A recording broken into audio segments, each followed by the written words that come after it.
9장 3절부터 7절까지 말씀입니다.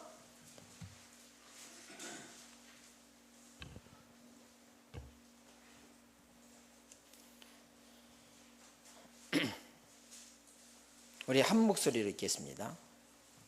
3절부터 7절까지 말씀. 9장 시작.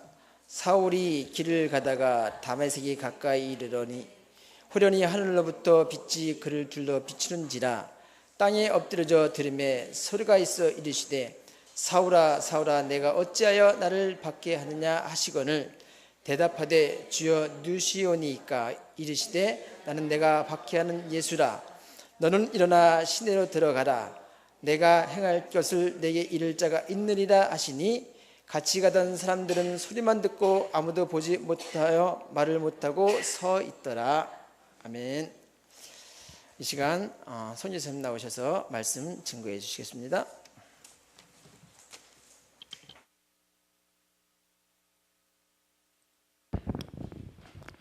기도하겠습니다.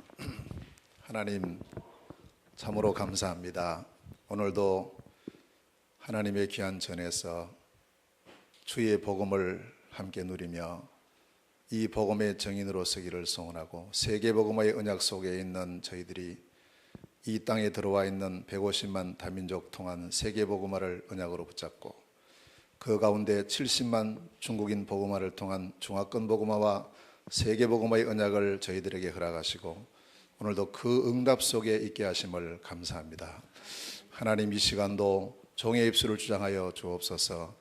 우리 안산 지역에 있는 수많은 다민족을 살리며 중화권을 살리는 축복의 말씀이 되게 하옵시며 우리 예인교회가 또 오늘 이 자리에 참여한 우리 중화전도학교에 속한 모든 주의 성도들이 그 사명 감당할 수 있도록 이 밤에 새 힘, 그 누구도 감당하지 못하는 다른 힘이 회복되는 축복의 밤이 되게 하옵소서. 모든 흑암과 저주의 세력이 떠나가게 하시고 하나님의 나라가 임하는 시간 되게 하옵소서. 예수 그리스도 이름으로 기도하옵나이다. 아멘. 오늘 지금 세계 산업인 대회 합숙훈련이 오늘부터 내일까지 이틀 동안 진행이 됩니다. 그리고 수요일 날은 전체 다 모이는 산업인 대회가 서울 임마누엘교회에서 있습니다. 우리가 함께 참여해야 되는데 또 우리는 여기 살 일이 있기 때문에 하나님께서 또 귀중한 모임을 허락해 주시고 우리 산업인 대회를 위해서 기도하시면서 또 거기에 참여한 모든 산업인들이 정말 산업 선교사로서의 축복을 누리는 그런 기회가 될 수 있도록 기도하셔야 되겠습니다. 그래서 우리 오늘 여기 전도학교에 오셔야 될 분들이 여러분 지금 현재 산업인 대회에 참석 중에 있습니다. 한 사람이면 됩니다. 우리는 자꾸 생각에 많이 모여서 뭘 해야 되겠다 이런 생각을 하는데 하나님의 역사는 많은 사람이 아니었어요. 오늘 본문에 보면 한 사람이 나옵니다. 사울, 이제 나중에 이름이 바울로 바뀌어지는데 이 한 사람 때문에 세계복음화의 문이 열려요. 많은 사람이 아니었습니다. 이 바울 한 사람으로 통해서 결국 어디까지 복음이 전거되느냐 하면 로마까지 복음이 전거됩니다. 오늘 이 자리에 참여하신 우리 귀중한 사명자들 한 분만 해도 능히 안산 지역을 살리고 다민족 살리고 세계 살리는 그런 축복의 문이 열릴 줄 믿습니다. 그래서 오늘 다메섹에 역사하셨던 그 하나님의 역사가 오늘 이 밤에 우리에게 임하는 그런 축복의 밤이 되시길 바랍니다.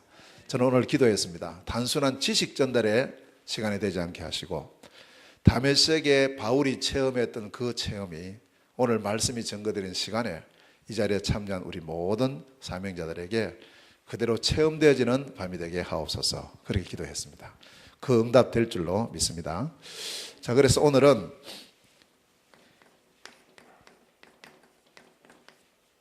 바울이 세 가지 체험을 합니다.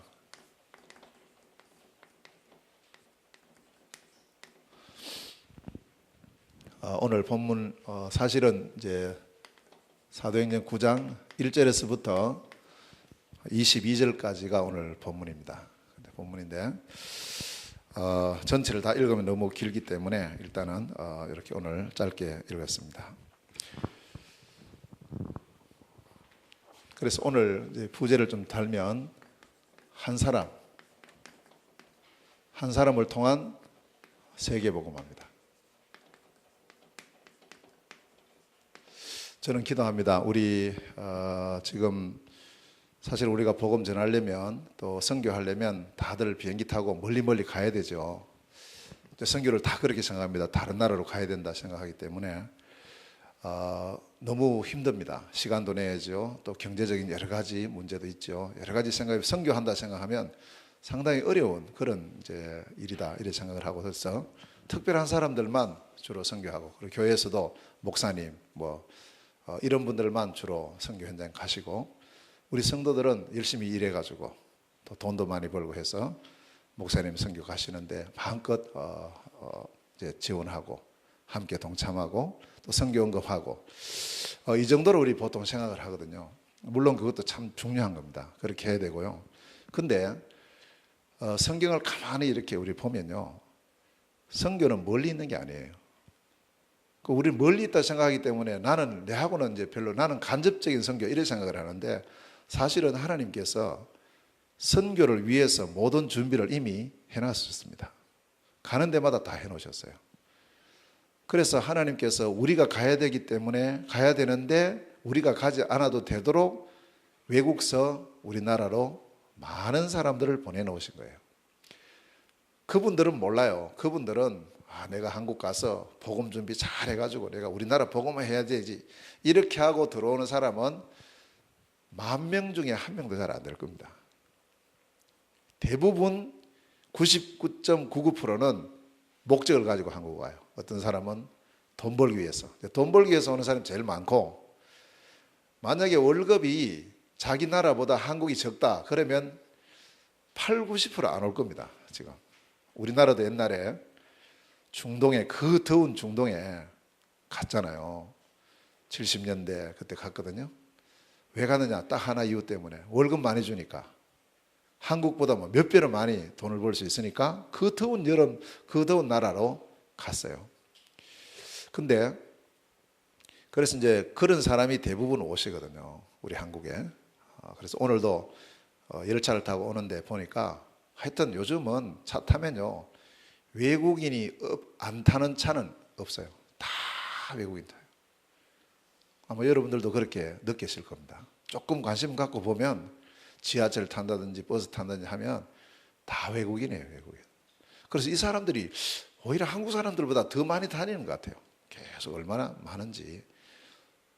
그렇게 지금 우리 주변에 내 바로 옆에 선교 대상자들이 와 있고 그 중에 우리는 모르지만 피부도 다르고 말도 다르고 문화도 다르고 하지만 그 중에 분명히 바울 같은 제자 하나님께서 준비해 놓으셨어요.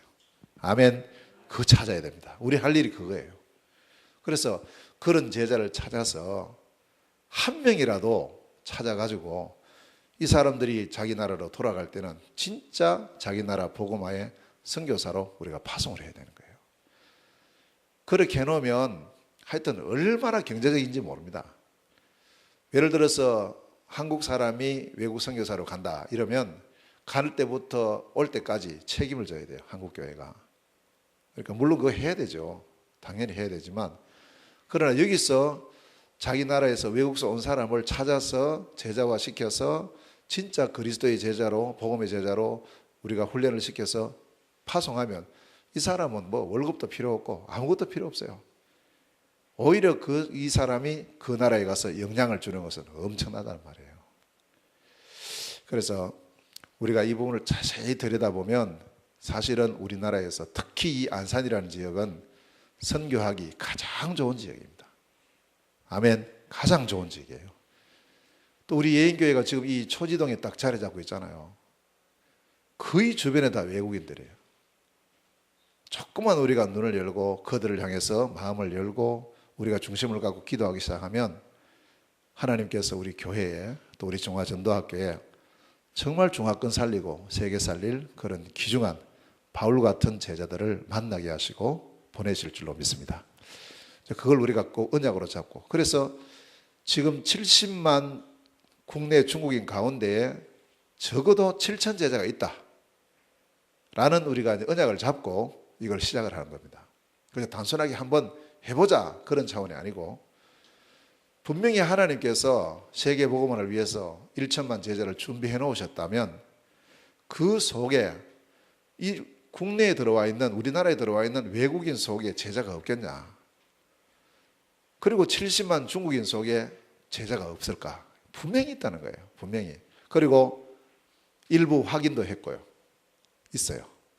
그래서 그런 제자를 우리가 적어도 우리가 양심적으로라도 그런 사람들을 찾아서 여기서는 조금만 우리가 도와주고 인도해 주면 되거든요. 외국 가서 합숙훈련 한번 하는 것도 힘들어요. 저도 이제 중국 서성교를 쭉 했지만 1차 합숙훈련, 팀 합숙훈련, 70인 1차 합숙훈련까지 했어요. 현지에서. 하는데 그거 한 번 하는데 보통 어려운 게 아니에요. 얼마나 준비할 것도 많고 여러 가지 제약도 많고 이렇게 많아요. 근데 지금 우리 국내에는 훈련받을 시스템들이 쫙 다 준비되어 있잖아요. 제자를 찾아서 그 속으로만 우리가 이제 인도만 해주면 되거든. 인도만. 그러면 저절로 되어진단 말이에요. 그렇게 좋은 지금 이 환경 속에 지금 우리가 있기 때문에 그 이제 이 중화전도학교를 해야 될 이유가 이걸 해서 자꾸 여기서 이제 이 복음의 빛을 발하고 또 중국에서 온 제자들이 여기서 모여지고 또 여기서 말씀 들으면서 사명 회복한 사람들이 이제 훈련받을 수 있는 그런 이제 이 중요한 중간 가교 역할을 하는 것이 바로 우리 중화전도학교입니다. 그래서 무언가가 시스템이 있어야 그걸 중심으로 해서 진행이 되니까요. 그래서 사실은 이 안산 지역이 너무너무 우리 다민족, 특별히 우리 중화권으로 볼 때는 너무 중요한 그런 현장입니다. 그래서 이것이 시작된 것은 사람이 한 것처럼 보여도 하나님께서 이걸 시작하게 하셨고 또 이 일에 우리 예인교회가 헌신하면서 이게 되어진 거예요. 얼마나 감사한지 모릅니다. 그래서 정말 근원적인 응답과 축복을 누리시고 대표적인 축복을 누리는 교회 또 우리 중화전도학교 될 줄로 믿습니다. 한 사람입니다. 한 사람을 찾잔 말이에요, 우리가. 그리고 찾기 이전에 내 자신이 이 한 사람의 축복을 누리시면 돼요. 우리가. 누가 할 거냐? 제가 있습니다. 이사야 선지자가 하나님께서 부르실 때 제가 여기 있습니다 라고 했던 것처럼 오늘 이 자리에 참여한 우리가 이 한 사람의 축복을 누리는 그런 복된 밤이 되시기를 주의 이름으로 축원합니다. 오늘 바울이라는 사람이 나옵니다. 이 바울이라는 사람은 원래 처음부터 보면 세상적으로 굉장한 사람이죠. 대단한 사람입니다. 자, 빌립보서 3장 5절에서 6절에 보면 이 바울의 어떤 그 이력에 대해서 쭉 나와요. 자신이 나는 이런 사람이다 라는 것을 자랑하기 위해서가 아니고 워낙 별로 되지도 않은 사람들이 자기 자랑들 막 하니까 바울이 거기에 대해서 말하는 거예요. 자기 자신을 소개를 하는데 나는 8일 만에 할례를 받은 사람이다 이렇게 말을 하죠. 이 말은 바울은 모태신자라 말이죠. 사실은 이 모태신앙이 축복 중에 축복이잖아요. 저는 저희 가족, 우리 부모님이 다 불신자였어요. 그러니까 저는 전혀 모르고 그냥 태어나가지고 이렇게 하나님 은혜로 오늘 여기까지 섰지만 모태신자라는 것은 이게 축복 중에 축복이에요. 아무나 이거는 내가 하고 싶다고 해서 누릴 수 있는 복이 아니거든요. 이게 주어진 것인데. 자, 그리고 두 번째로 보면은 이스라엘 족속이다 이렇게 자신을 표현을 하고 있습니다. 이 말은 뭐냐 하니까 많은 민족 가운데 특별히 하나님께서 우리를 선택하셨다. 선민 이 부분에 대한 또 자부심을 가지고 있는 그런 것이고요. 베냐민 지파 12지파 가운데에서 왕이 난 지파가 베냐민 지파하고 유다 지파예요. 그래서 그만큼 이 지파가 어떤 그 왕손이라는 그런 또 자부심을 갖고 있는 그런 지파고, 자, 그 다음에 그냥 히브리인이라 하지 않고 히브리인 중에 히브리인이라 이렇게 자기를 표현합니다. 이 말은 뭐냐 하니까 나는 뭐 피가 다른 피가 조금 더 섞인 사람이 아니고 나는 완전히 순수한 그런 혈통을 가진 사람이다 이렇게 자신을 표현합니다. 그리고는 자신이 바리새인이다 이렇게 하거든요. 자, 이 바리새인이라는 것은 뭐냐 하면 요즘 말로 하면 완전 말씀 중심의 사람이에요. 말씀 중심의 사람. 철저하게 말씀을 지켜요. 자, 그리고 열심으로 말하면 모든 일에 앞장서는, 교회를 박해하고, 그러니까 이게 맞다라고 할 때는 생명을 거는 정도로 열심을 가진 자. 그래서 그런 열심이 있었기 때문에 지금 바울이 다메섹까지 지금 가는 거예요. 그 열심을 가지고. 이게 하나님의 영광을 위한 일이라는 것을 생각했기 때문에. 자, 율법의 의로는 흠이 없는 사람, 무험한 사람. 거의 완벽하게 이제 이 신앙생활을 하는 사람이 바울이었습니다. 그리고 사도행전 22장 3절에 보면 거기서도 이제 자기 자신에 대해서 몇 가지를 말을 하고 있거든요. 여기 보면은 나는 길리기아 다소 출신이다 이렇게 표현을 합니다. 그 말은 뭐냐니까 나는 대도시 출신이란 말이죠. 중국 같으면 나는 북경 출신이다, 상해 출신이다 이런 말입니다. 그래서 이제 이 중국에는 상하이 사람들은요, 자기들이 중국 사람이라 이러면요 싫어해요. 우리는 중국 사람 아니라 이런 거예요. 우리가 중국 사람인데 아니라는 거예요. 그러면 당신들은 어디 사람이냐 하니까 우리는 상해 사람이다. 상해라는 자부심을 갖고 있는 거예요. 그리고 그 도시는 상해 시민들은 특혜를 줘요. 여러 가지. 그만큼 이제 이 대도시 출신에 대해서 굉장한 자부심을 가지고 있는 그런 경우죠. 자, 그리고 자신의 어떤 그 학문으로는 나는 가말리엘 문화에서 자랐다. 이 말은 뭐냐 하면은 최고의 학문을 가진 자다. 우리나라 같으면 뭐 서울대 출신이다, 뭐 하버드대 출신이다, 뭐 이 정도요.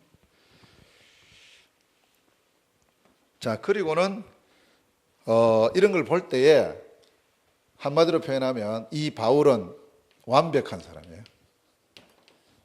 부족함이 전혀 없는 완벽한 사람이에요. 이 정도 같으면 완전히 성공한 자고 뭐가 더 필요하겠습니까? 이 바울이 거의 보면 완전한데, 그런데 이 바울이 뭔가 한 가지에는 지금 이게 만족이 안 되는 거예요. 그래서 이 성경적으로도 모든 면에서 완벽한 신앙생활을 하면서 세상적인 조건을 갖추고 있는 이 바울이었지만 한 가지가 잘못돼, 한 가지. 그래서 그 한 가지 잘못된 것 때문에 다 잘못돼 버리는 게 있죠. 그 한 가지가 뭐냐? 그걸 오늘 저녁에 이 바울이 다메섹 도상에서 체험을 합니다. 그 부분을. 자기가 알았던 그 부분이 아니었구나, 이 체험을 하는 거예요. 그것 알고 나니까 이 모든 것이 거기에 비해서는 배설물인 거예요. 그전까지는 이걸 굉장히 자랑했죠. 이거 자랑할 거 많잖아요, 이런 부분들이. 그 체험을 오늘 저녁에 이 바울이 말씀을 통해서 하거든요. 그래서 우리 자신들이 오늘 밤에 그냥 단순하게 메시지 듣는다 이렇게 생각하지 마시고, 이 밤에 우리 자신들이 나도 바울과 같은 지식 가진 자가 아니라 체험하는 밤이 되게 하옵소서. 그런 중심 속에서 말씀을 들으시면 하나님께서 동일한 은혜를 베풀어 주실 줄로 믿습니다. 자, 첫째입니다. 바울이 뭘 체험을 했느냐 하면 오늘 본문에 보면 말씀을 통해서, 말씀입니다. 말씀을 통해서 언약을 체험합니다. 언약. 이게 1절에서부터 9절까지 말씀이에요. 자, 여기서 보면 바울이 중요한 오늘 본문에서 두 가지를 체험을 해요. 두 가지 언약을 체험하는데 이제 이게 우리에게도 딱 잡혀야 되는 거예요. 무엇을 체험을 하느냐면 바울이 체험한 언약이 바로 그리스도 체험이에요. 그런데 이게 그냥 그리스도 체험이 아닙니다. 왜냐하면 이미 바울은 그리스도 알고 있어요. 메시아 잘 알고 있습니다. 메시아가 와서 그리스도께서 오셔서 우리 모든 문제 해결하고 우리나라를 해방시키고 우리 모든 문제를 끝낸다 알고 있었어요. 근데 우리 신앙생활하고는 조금 달랐어요. 저 같은 경우는 그리스도 잘 모르고 예수 믿은 사람이고요. 그런데 이 바울은 분명히 그리스도가 모든 문제 해결자라는 걸 알고 있었는데 그 그리스도로 오신 분이 예수라는 사실에 대해서는 아니라 했거든요. 아니라 했어요. 절대 예수는 그리스도 될 수 없다. 이렇게 바울은 알고 있었기 때문에 다메섹 도상에도 그냥 예수 믿는 사람이 있어서 잡으러 간 게 아닙니다. 교회 다니는 사람이 있었기 때문에 잡으러 간 것이 아니었거든요. 어떤 사람들이 다메섹에 있었느냐? 예수를 그리스도로 믿는 사람들이 있다. 그 소식 듣고 간 거예요, 지금요. 그리고 단순하게 그냥 교회 다닌다. 그것 때문에 핍박받은 게 아니었습니다. 그리스도만 믿어서 핍박받는 것도 아니었습니다. 예수가 그리스도다 할 때 바울은 아니야. 절대 예수는 그리스도 아니야. 이렇게 했어요. 그런데 바울이 이 다메섹 도상으로 가는 도중에 이 사실을 체험합니다. 아, 맞구나. 무슨 체험을 하느냐 하면 예수가 그리스도구나. 할렐루야. 이 체험이 되게 되는 거예요, 우리에게. 그래서 이 언약을 보고 영원한 언약이라 이래 부릅니다. 그래서 우리 모두가 이 언약이 날마다 체험돼야 돼요. 날마다. 오늘도 예수는 그리스도다. 오늘도 나에게 있어서 예수님은 그리스도시다. 이게 계속 체험돼야 돼요. 이게 전부 다예요. 자, 어떻게 체험을 했느냐? 오늘 본문에 보니까 길을 걸어가요. 근데 지금 바울이 가는 목적은 예수가 그리스도라는 사람을, 이런 제자를 모조리 잡아 가두기 위해서 지금 체포 영장 받아가지고 지금 가는 거예요, 지금. 그리고 지금 이제 다메섹 보인단 말이에요. 빨리 가자면서 이제 자기들하고 같이 가는 팀들에게 가자 이렇게 하는데 갑자기 생각지도 않았던 빛이 비친 겁니다.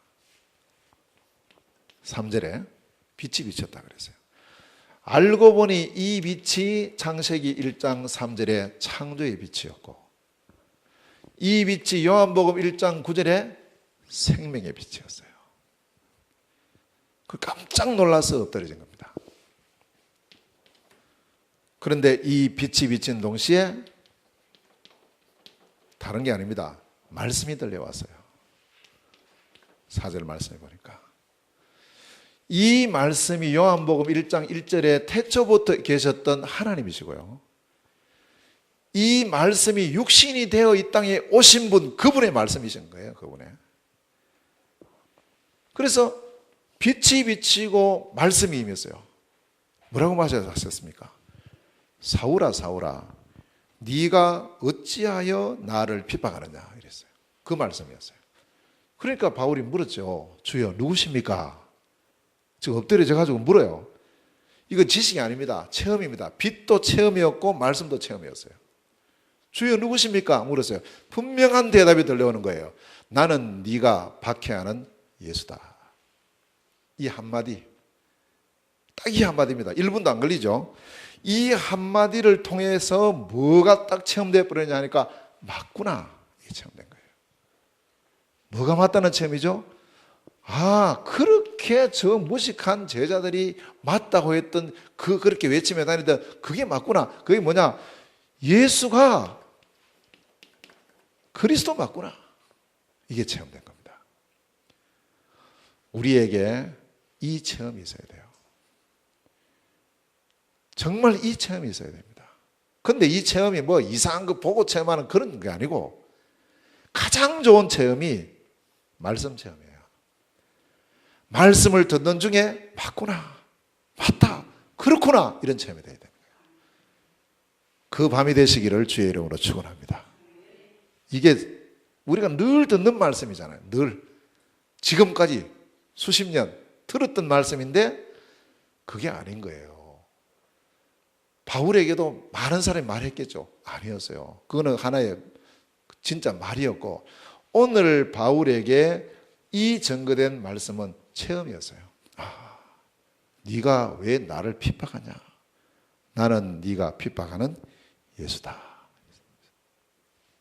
이걸 통해서 몇 가지를 체험합니다. 바울이 바로 체험하는데요. 첫째는 지금 자기에게 말씀하는 거 보니까 예수님은 살아계시는 게 맞네. 맞잖아요. 체험됐으니까. 살아계시다는 말은 부활하신 게 맞구나. 부활하신 게 맞는 거 보니까 동정녀 마리아에게서 탄생한 것도 맞구나. 그 맞는 거 보니 십자가에서 다 이루었다. 그 말씀도 맞구나. 장차 재림한다고 했다. 그것도 맞구나. 다 체험되어 버린 거예요. 한꺼번에. 다시 말하면 그리스도로서 꼭 가져야 될 5가지 자격입니다. 그것을 이 한순간에 체험이 된 거예요. 지식적으로 아는 것이 아니고. 자, 그리스도로서 체험이 뭐냐? 예수님의 마태복음 1장 18절에서 23절 동정녀 마리아에게서 탄생하셨다. 맞구나 이게.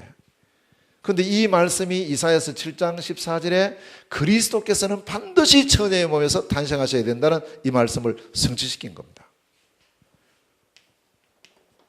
예수님 십자가에 죽으셨어요. 요한복음 19장 30절에 예수님 십자가 죽으시면서 다 이루었다 한 그 말씀이 이사야서 53장 6절에 메시아가 고난당하시고 우리의 모든 죄 문제 해결된다. 이게 성취된 게 맞구나.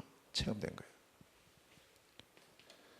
마태복음 28장 1절에서 15절에 무덤 문을 열고 3일 만에 부활하셨다는 그 말씀이 맞구나. 그 부활이 체험된 거예요.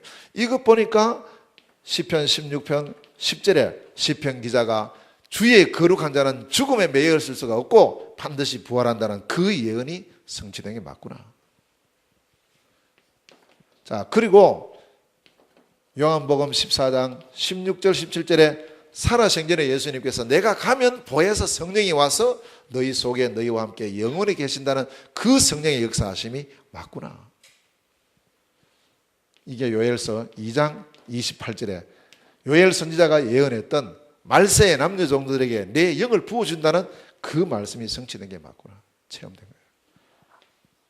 그리고 사도행전 1장 11절에 분명히 하늘로 올라가시면서 가심을 본 그대로 다시 오신다는 재림한 그 사실이 맞구나. 이게 다니엘서 7장 13절에 이미 그리스도 탄생하시기도 전에 이미 다니엘을 통해서 주셨던 주의 인자 같으신 이가 하늘 구름을 타고 다시 오신다는 그 예언이 성취된 게 맞구나. 다 체험된 거예요. 우리에게 날마다 이 체험이 있어야 됩니다. 성경은 우리에게요, 이 사실을 우리에게 증거해 주고 있어요. 우리가 증거해야 될 내용은 이 내용입니다.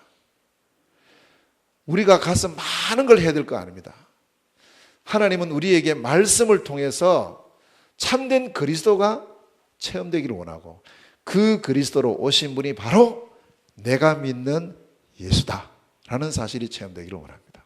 그래서 이에 대한 정인으로 서기를 원하죠. 이 언약을 보고 영원한 언약이라 이렇게 부르고요. 그래서 바울이 다메섹 도상에서 체험했던 그리스도이신 예수. 저도 어릴 때부터 교회를 다녔지만 그냥 예수 믿었거든요. 그래서 그리스도이신 예수를 몰랐었어요. 그리스도라는 부분이 제가 교회 다닐 때는 별로 필요가 없었어요. 왜냐? 근본 문제도 모르고 사실적인 이 복음을 잘 몰랐으니까 그저 나는 교회 다니니까 예수 믿으면 된다 이래 생각한 거죠. 교회 다니니 예수 믿어야 된다 생각한 거지. 예수 안 믿으면 안 된다는 여기에 대한 당위성이나 절대성을 몰랐었어요. 왜 예수를 믿어야 됩니까? 지금 4월 초파일 다 다가오잖아요. 왜 석가를 믿으면 안 되고 공자를 믿으면 안 되고 마호메스를 믿으면 안 되고 꼭 예수를 믿어야 되냐? 교회 다니기 때문에 믿어야 됩니까? 지금까지 신앙생활을 했기 때문에 믿어야 됩니까? 그렇다면 일반 다른 종교와 다를 바가 없죠. 나는 교회 다니기 때문에 예수 믿어. 우리 집안에 교회 다니기 때문에 예수 믿어. 아니란 말이에요. 왜 꼭 예수를 믿어야 됩니까? 이 예수님만이 유일하신 그리스도시기 때문에 그렇습니다. 아멘. 그 그리스도의 유일성을 우리가 알고 있을 때만 예수를 믿어야 된다는 답이 나오는 거예요. 그리스도 빼버리면 예수나 공자나 석가나 차이 나는 게 뭐가 있어요? 서로 뭐 대립만 되고 이렇게 되는 거죠. 그래서 저도 어느 날 이제 이 사실이 제게 이렇게 보여진 거예요. 그래서 그날 이후로 나는 일평생 그리스도이신 예수만 자랑하고 증거해야 되겠다. 내가 이건 모르고 교회 다니면서 얼마나 고생 많이 했는지 몰라요. 고생 무지하게 했거든요. 그리스도.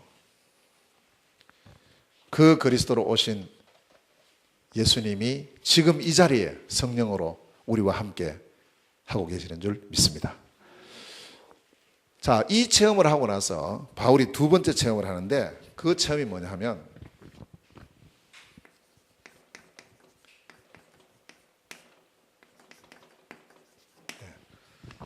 세계복음화를 체험을 합니다. 15절 말씀이에요. 자, 이 세계복음화에 대한 체험이 뭐냐 하면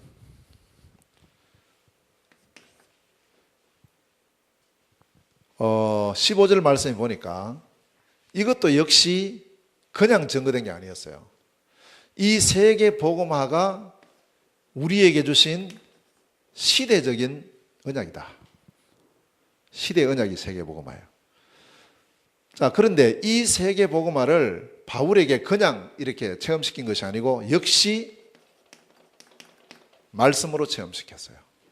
그래서 우리가 말씀을 통해서 영원한 언약이신 그리스도의 이 복음을 체험을 하고 말씀을 통해서 시대적인 언약인 세계복음화가 우리에게 체험되어야 돼요.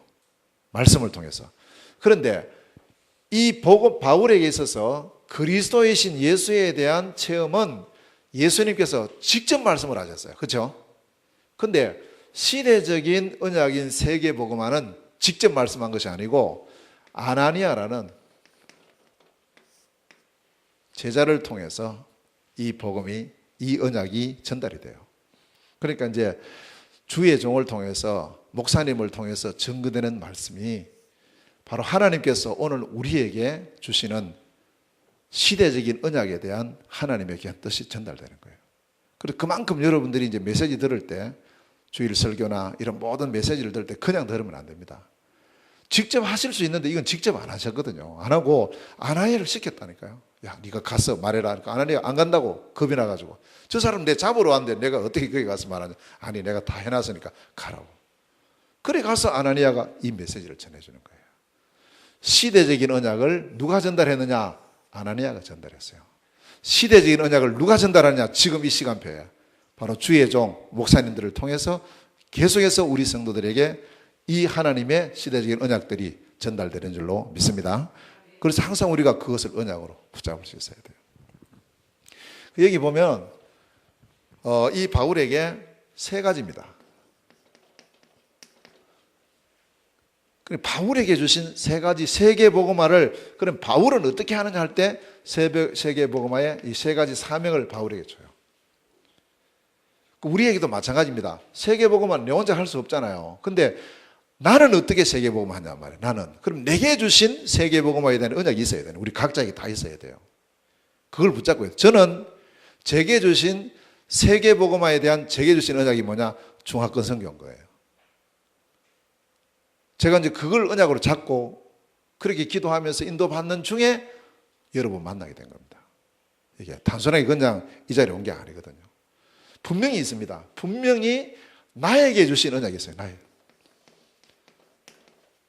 나의 언약을 잡으세요. 그게 언제 주어지느냐? 말씀을 통해서 우리에게 주어진다는 사실이에요.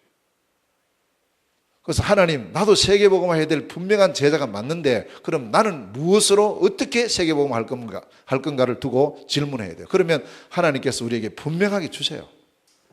시간표 따라 분명히 준단 말이에요. 자, 여기 보세요. 이 바울에게 첫째는 뭐냐? 15절에 보니까 이방인에게 복음을 전가해라. 그렇죠? 이방인에게 복음 전가해라. 이방인에게. 이게 선교 언약입니다. 그 바울은 처음부터요, 선교에 대한 언약을 딱 잡게 된 거예요. 두 번째입니다. 임금들에게 복음을 전가해라. 이랬어요. 임금. 바울에 주어진 사명이거든요. 이게 뭐냐? 바울만 할 수 있는 유일성의 전문 사역입니다. 그럼 우리 각자에게도 우리만 할 수 있는 유일성의 전문 사역이 있단 말이에요. 그걸 꼭 여러분들이 발견하셔야 되고 그걸 언약으로 붙잡으셔야 돼요. 그 분야는 아무도 흉내를 못 내요. 여러분 자신만 할 수 있는 거예요. 그걸 갖고 계십니까? 그걸 찾으셨어요? 그거 없으면 기도하셔야 돼요. 자, 임금에게 복음 전하는 게 아무나 할 수 있습니까? 못 하잖아요. 그런데 아직 임금 한 번도 만나보지 않았던 바울이었지만 처음부터 너의 전문 사역은 임금에게 복음 전가하는 거다. 그러니까 바울은 이걸 언약으로 잡고 죄수의 몸이 되어서라도 어디로 갑니까? 로마로 가요. 왜? 임금 만나려고요. 가이사. 그러니까 자기의 전문 사역에 생을 걸은 거예요. 바울은. 나의 달려갈 길과 주 예수께 받은 사명, 곧 하나님의 은혜의 복음 증거하는 일을 마치려면 나의 생명을 조금 더 귀한 것으로 여기지 않는다. 우리가 어디에다가 생을 걸어야 됩니까? 여기에 생을 걸어야 돼요. 하나님께서 세계 복음화를 위해서 나에게 주신 언약에 생을 걸어야 될 줄 믿습니다. 그럼 그 전에 우리가 이걸 발견을 해야 되죠. 우리가 찾아야 되죠. 멍하니 있지 말고 진짜 찾아야 돼요. 이거요, 찾는데 전혀 어렵지 않아요. 힘도 안 들어요. 우리가 관심이 없었어요. 저도 그랬었거든요. 사실은 저도 이제 선교에 대해서 관심도 없었고 중국에 대해서 더더욱 관심 없었고, 어느 날 하나님께서 선교 현장 갈 수 있는 문을 한번 열어주셨고, 거기 갔다 온 것이 계기가 돼서 시작이 돼서 한 번, 두 번, 세 번 왔다 갔다 하면서 선교에 대한 언약이 계속해서 생긴 거예요. 그렇구나, 이거구나. 그렇게 해서 제가 2004년도에 정식으로 중국의 선교사로 파송이 돼요. 그 선교사로 갈 때 나의 언약을 굳건하게 붙잡았어요. 이거다. 그 제가 막 이렇게 해보자 이게 아니고 질문했다니까요. 하나님께요. 조용하게. 그걸 주시더라고요. 이건 어렵게 발견하는 것이 아니고, 바울 보세요. 처음부터 바로 복음 바로 회복하는 그날에 이것도 회복이 된 거예요. 우리가 진짜 예수님이 그리스도라는 사실이 우리에게 믿어지고 이 사실이 체험되진다면 우리는 바로 세계복음화의 일꾼들이 맞단 말이에요. 아멘. 세계복음화의 제자들이 맞거든요. 그러면 우리가 나의 언약, 세계복음화를 향한 내가 할 언약이 뭐냐? 이방인에게 복음 전해라. 임금들에게 복음 전해라. 세 번째, 이스라엘 족속들에게 복음 전해라. 이 전도입니다. 세 가지 사명이에요. 선교의 사명, 내만 할 수 있는 유일성의 전문 사역, 그리고 전도의 사명이에요. 저는 이렇게 생각합니다. 이건 특별히 바울에게만 주신 언약이 아니다. 모든 그리스도의 비밀을 회복한 예수가 그리스도라는 사실을 고백하는 우리 모두에게 주신 동일한 언약이다. 저는 이렇게 확신합니다. 우리가 못 깨닫고 있을 뿐이고 거기에 대한 관심이 없었을 뿐이에요. 저도 사실은 앞에서 말씀드린 대로 선교에 대해서는 전혀 관심이 없었어요. 나하고는 관계없다 생각했다니까요. 전혀. 그런데 아니에요. 그래서 혹자는 말했잖아요. 구원받은 모든 사람은 전도자요, 선교사다. 맞습니다. 꼭 우리가 비행기 타고 외국 안 가도 돼요. 안산, 어쩌면 세계에서 선교하기 가장 좋은 현장이다. 저는 그렇게 믿습니다. 가장 좋은 현장. 60몇 개 나라 사람이 여기 와 있다면요. 이렇게 좋은 황금어장이 어디 있겠어요. 그래서 안산이야말로 황금어장 중에 황금 부분이다. 저는 그렇게 확신합니다. 여기에 여러분들이 계신 거예요. 조금만 관심을 갖고 우리가 여기에 대한 기도를 시작하면 하나님께서 이 모든 문을 여실 줄로 믿습니다. 자, 그래서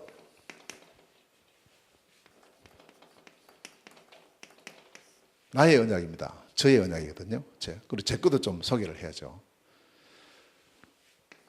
제가 1992년도에 다락방을 이제 처음 만나요. 제가 집회에 참석했어요. 그때 제가 딱 말씀을 들으면서 제가 이걸 내가 몰랐구나. 그게 뭐냐 하면 마태복음 16장 16절이었어요. 예수가 바로 그리스도구나. 그때 제가 딱 언약 잡았어요. 그렇구나. 그래서 이때 저는 이 언약을 영원 언약으로 붙잡게 된 겁니다. 지금도 매일 오늘도 예수는 그리스도다. 자, 그러다가 쭉 내려오다가요, 선교에 대한 언약을 제가 사도행전 1장 8절입니다. 땅 끝까지 이르러 내 증인이 되리라. 이거는 특별한 사람에게 주신 것이 아니고 그리스도 고백하는 나에게 주신 언약이구나. 이걸 깨달은 것이 제가 92년도에 이제 이 복음을 깨닫고 나서 거의 한 6년, 7년 지나서 이걸 발견했어요.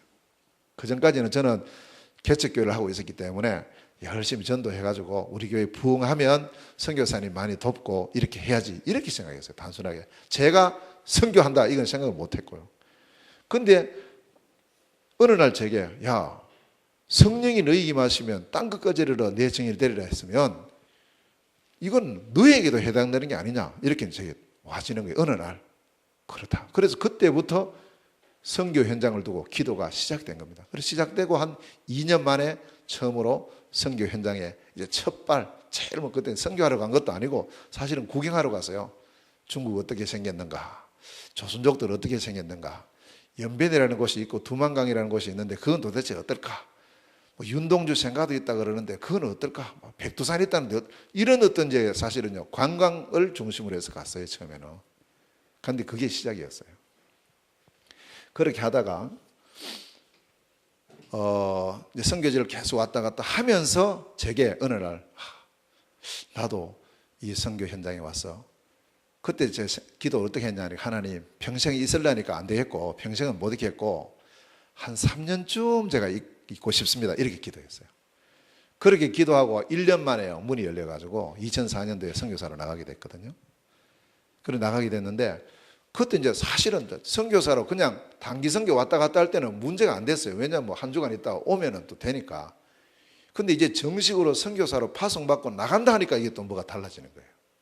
막막한 거예요. 그래서 이제 언약을 잡아야 되겠다 이런 탁 마음이 들었어요. 선교 언약 기도했어요. 하나님 제가 지금 선교사로 파송받는데 나가는데 어떻게 선교해야 됩니까? 그때 하나님께서 바로 조용하게 제가 질문했거든요. 바로 답을 줬어요. 어떻게 하기는 어떻게 성경대로 선교하면 되지 그런 거예요. 그럼 성경대로 선교 어떻게 합니까? 사도행전적인 선교다. 그거 어떻게 합니까? 안디옥 교회 선교했던 게 있잖아. 그 마음이 들어오는 거예요. 그래서 제가 사도행전 13장 1절에서 5절 이제 이 말씀을 제 선교 언약입니다. 일평생 언약이에요. 그래서 이제 안디옥 교회에 주어졌던 언약이에요. 그래서 저는 이제 안디옥 4대 선교라는 그런 이제 미션을 제가 붙잡게 된 거예요. 안디옥 교회가 이렇게 선교했다. 안디옥 교회는 제일 먼저 조직을 갖추고 5인 1조 선지자와 교사 그리고는 기도했어요. 그래서 야, 이 선교 중에 선교가 기도구나. 금식하며 기도한 거예요. 하나님 인도 받기 위해서. 그래. 그래서 저는 이제 가는 곳마다 꼭 기도 부탁을 드려요. 많은 거 뭐 이런 게 아니고 정말 선교 현장을 위해서 또 저를 위해서 기도해 주십시오. 사실은 이 기도가 제일 커요. 하나님 역사하시는 시간이니까. 우리가 이 중화권 복음화를 위해서 우리가 함께 중화 전도학교 모여서 제일 중요한 거 말씀도 받고 전도도 해야 되겠지만 진짜 이게 모여서 우리가 짧은 시간이지만 이 현장을 두고 기도해야 돼요. 하나님 역사하셔야 되잖아요. 자, 그리고 세 번째는 바울 바나바를 파송을 합니다. 선교사로.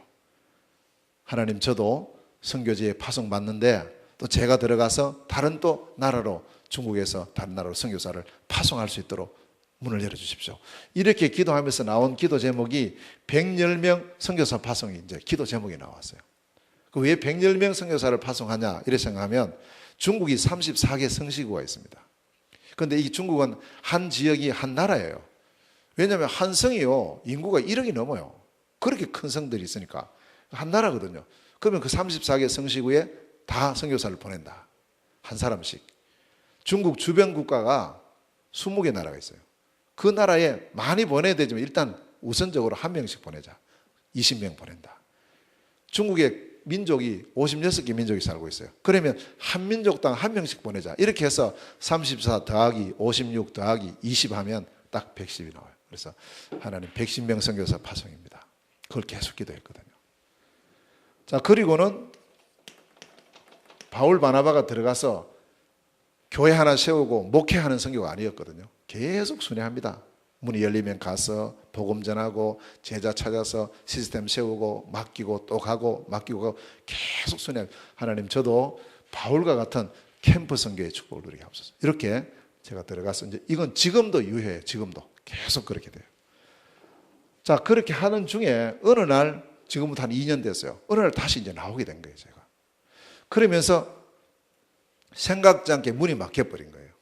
중국이라는 현장에 들어갈 수 있는 문이 일시적으로 딱 막히는 거예요. 야, 이거 어떡하지? 어떡하는 게 아니고 이제 나의 언약을 다시 발견할 수 있는 기회예요. 그래서 기도를 했습니다.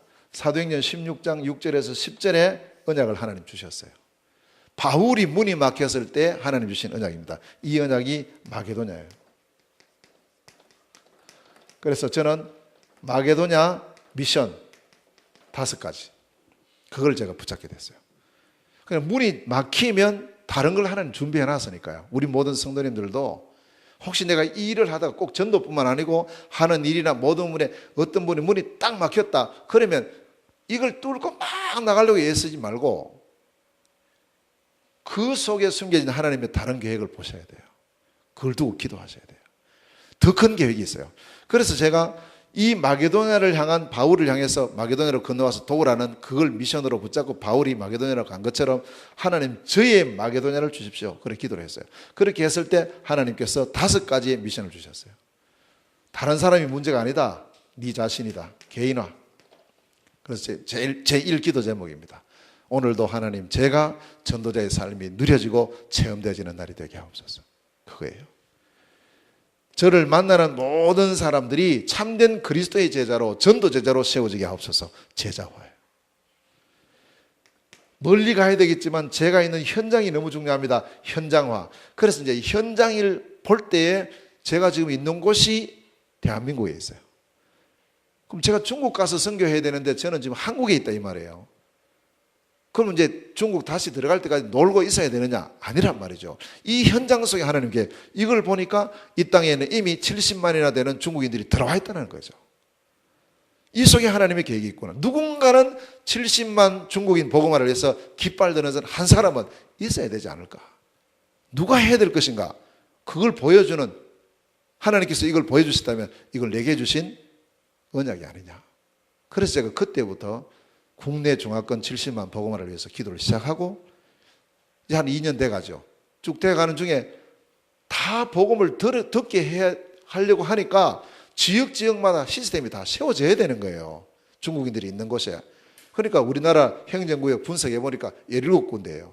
17개 시도예요. 그러면 하나님 17개 시도에 중화전도학교의 문을 열어주십시오. 기도 시작한 거예요. 그런데 그게 하나님의 뜻과 맞았습니다. 작년에 4군데 열리고 올해 이제 우리 안산에 열리면서 5군데 문이 열려서 지속이 되고 있거든요. 문이 막혔기 때문에 주어진 축복 중에 축복이고 응답 중에 응답이 바로 국내 중화전도학교 응답이었어요. 너무너무 감사한 거 있죠. 제가 지금 중국 들어가 있으면 절대 이 모임은 없어요. 여기에. 그래서 함께 하나님께 감사하면서 정말 이곳에 들어와 있는 우리 안산 지역의 수많은 우리 다민족 그 가운데 우리 중국인들에게 적어도 우리 중화전도학교 때문에 다 한 번씩 정확한 그리스도이신 예수의 복음이 들려지고 그들이 복음 듣는 그런 축복의 문이 열릴 줄로 믿습니다. 그걸 우리가 하셔야 돼요. 그리고는 세계화. 나는 중국에 들어갈 수 없지만 그래서 제가 저번에도 이야기 안 했습니까? 중국이 여기 있어요. 여기 들어가야 되는데 못 들어가는 거예요. 중국 못 들어간다 답답하더라고 말이에요. 비자 안 나오고 이러니까. 근데 어느 날 생각을 바꿨어요. 아니지. 중국 외에 모든 나라에 나는 갈 수 있지 않냐. 그러니까 마음이 확 달라지는 거예요. 그렇다. 그래서 이제 중국 주변의 20개 나라를 포함해서 세계 보는 시간표로 삼자. 다시 중국 들어갈 때 그때까지. 그리고 지금 한 10개 나라 이상 다녀오게 됐어요. 여러분 문이 막히면 세계를 보시길 바랍니다. 아멘. 예, 한 군데 막히면 10군데를 보세요. 그 시간표라니까요. 그리고 두고 온 중국 선교는 그러면 선교 현장은 그만 끝나야 됩니까? 아니요. 여기는 지속이 돼야 돼요. 제가 안 가지만 계속 돼야 되는 거죠. 지속화. 근데 지금 한 2년 됐는데 잘 되고 있어요. 지금도요. 우리 지난 주간에도 저를 대신해서 3번이나 들어가셔가지고 쭉 전도신학원, 뭐 전도학교 다 하고 지금도 한 번 들어가 계시고요. 계속 이 지역은 이 선교 현장은 계속 지속이 되는 거예요. 이게 이제 결국에는 무엇 때문에 되어지냐? 팀이라는 이 팀 선교라는 것 때문에 되어지고 있어요. 제 혼자 했다면요, 제가 안 들어가면 끝이잖아요. 그래서 저는 처음부터 내 혼자 할 수 없고 함께 해야 된다는 그 중심을 가지고 있기 때문에 저와 같이 지금 좀 중국의 사역을 지속하시는 분이 한 20명 넘어요. 매 학기 들어가셔요. 계속 지속되는 거죠. 지금 우리 국내 중화권 사역도 마찬가지입니다. 혼자 할 수 없거든요. 팀을 이루어야 돼요. 그래서 이제 지역에 이런 사명 또 언약 가지고 중화권에 대한 중심을 가지신 목사님들, 중직자, 산업인 또 우리 성도님들 이런 분들이 딱딱 이제 지역마다 팀이 되면 계속되는 거예요. 그래서 이제 17개 시도에 이런 시스템이 세워질 때 아마 하나님께서 여리고가 무너지는 그런 축복의 역사를 일으킬 줄로 믿습니다. 자, 그 시작을 지금 계속 우리 진행을 하고 있는 겁니다. 이렇게 나의 언약, 꼭 여러분들에게 주어진 언약이 있습니다. 그걸 기억하시고요. 자, 두 번째 바울이 체험한 것이 뭐냐 하면 바로 기도입니다. 단순한 기도가 아니고 기도를 통해서 하나님의 능력을 체험을 합니다. 이 부분이 10절부터 19절까지 말씀이에요. 여기 보면은 이 바울이 제일 먼저 했던 게 뭐냐 하면은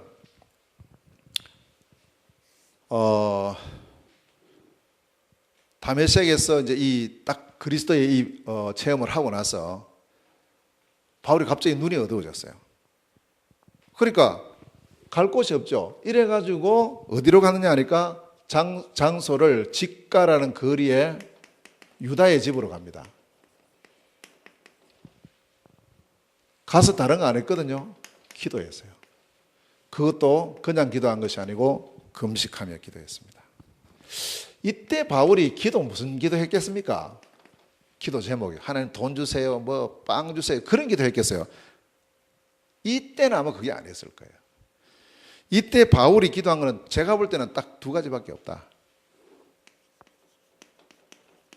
그리스도로 충만케 하옵소서.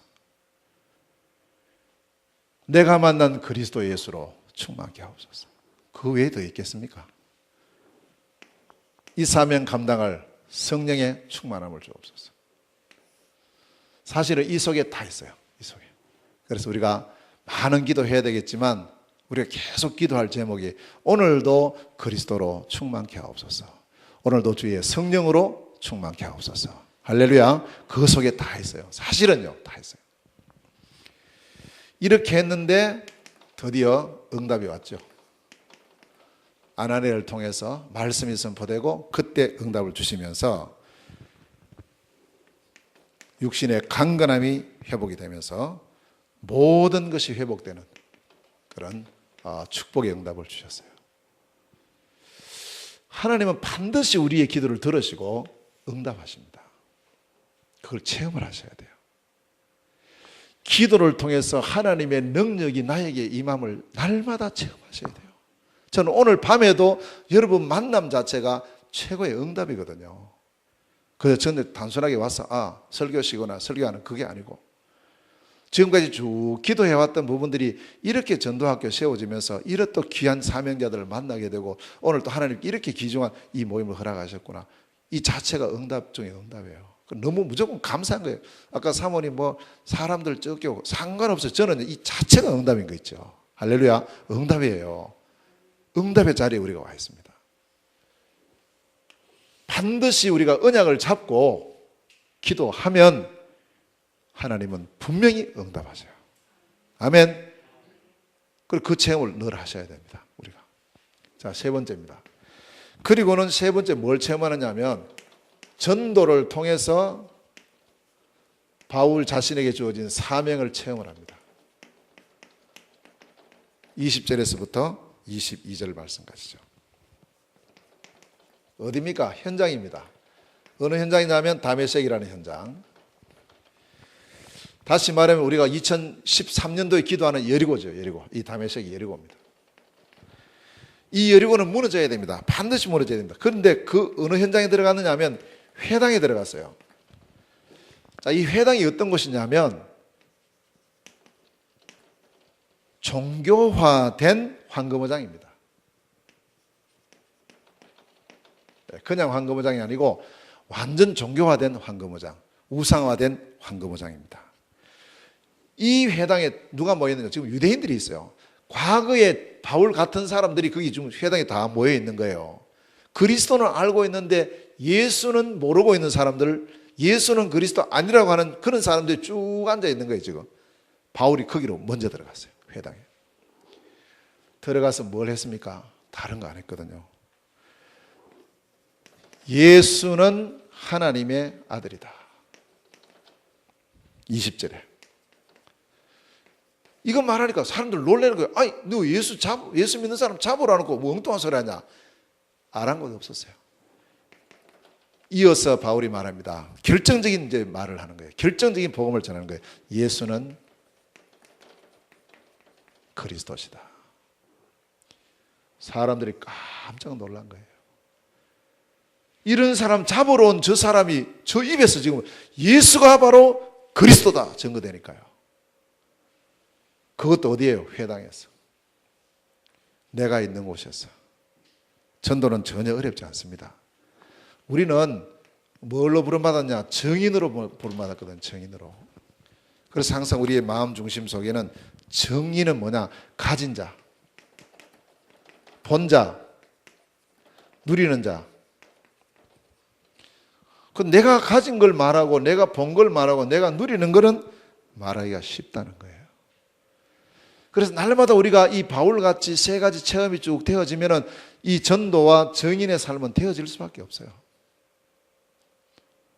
그래서 저는 늘 고백합니다. 하나님 일평생 복음만 말하는 그런 선교사가 되게 하시고 그런 주의 종이 되게 하시고 그런 전도자가 되게 하여 주옵소서. 결국에는 중국 현장 다녀보니까 다른 게 문제가 아니고 복음이 복음으로 자리를 못 잡고 있고요. 복음을 전부 오해하고 있고요. 복음을 전부 모르고 있고요.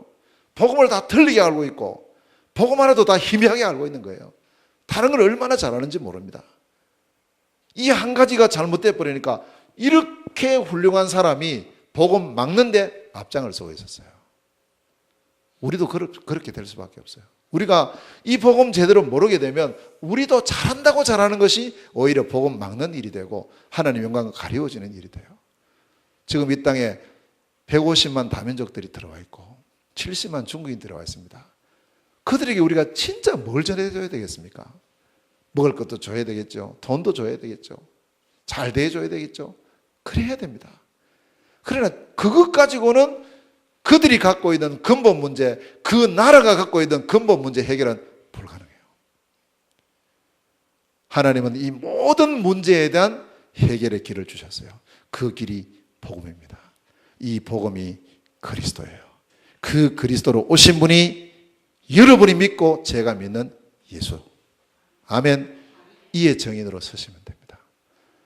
이 복음이 우리 안산에 뭐 교회들 많으니까요. 다른 일들은 다른 교회 하도록 두고 다른 단체들 많으니까 다른 단체들 하도록 두고 우리만큼이라도 하나님의 소원, 하나님의 하나님의 절대적 계획인 이 그리스도 복음의 정인으로 서서 비록 한 사람이지만 이 복음이 그들에게 전달되어 복음의 답을 얻고 복음의 생명을 거는 그런 제자 찾아서 우리 많이 할 수 없지만 그들을 우리가 정말 돕고 그들을 세워서 자기 나라로 돌아갈 때 그리스도 복음의 선교사로 파송되어지는 이런 꿈을 꾸고 이런 비전을 우리가 붙잡을 때 하나님께서 이에 합당하고 필요한 모든 것을 회복시킬 줄로 믿습니다. 정말 참된 그리스도 복음만 증거하고 누리고 이에 정인으로서는 우리 전도학교 온 가족들 되시기를 주님의 이름으로 축원합니다. 기도하겠습니다. 하나님 정말 감사드립니다. 그렇게 모든 걸 다 가지고 있었지만 복음이 오해된 바울, 그는 결국에는 하나님의 모든 영광을 가리우는 일에 앞장을 섰습니다. 그랬더니 이 바울이 다메섹 도상에서 예수가 그리스도 되심을 체험을 하고 정말 하나님 앞에 이 언약을 잡고 기도할 때 응답되어짐을 체험을 하고 무엇을 전해야 될지에 대한 분명한 내용을 가지고 예수가 하나님의 아들이요 예수가 그리스도라는 이 사실의 증인으로서는 그런 축복을 누린 것처럼 이 자리에 참여한 우리 중화전도학교의 모든 가족들이 이 세 가지 체험의 축복을 누리는 하나님의 마음을 시원케 하는 참된 사명자 제자들이 될 수 있도록 이 밤에 이 시간에 성령으로 역사하여 주옵소서. 예수 그리스도 이름으로 기도하옵나이다. 아멘. 주 예수 그리스도의 은혜와 하나님의 사랑과 성령님의 내주인도 역사교통 충만하심이 70만 중화권 속에 숨겨진 7천제자를 찾아 이들을 다 중국 세계 선교 현장의 선교사로 파송하는 그 언약 속에 있는 우리 안산중화전도학교 앞날위회와 또 이를 위해 정말 그리스도의 복음과 선교의 중심으로 헌신하시는 우리 예인교회와 목사님과 사모님 모든 중직자들과 모든 주의 성도들 오늘 이 자리에 참여한 주의 모든 사명자들 머리 위에 영원토록 항상 함께 있을지어다. 아멘.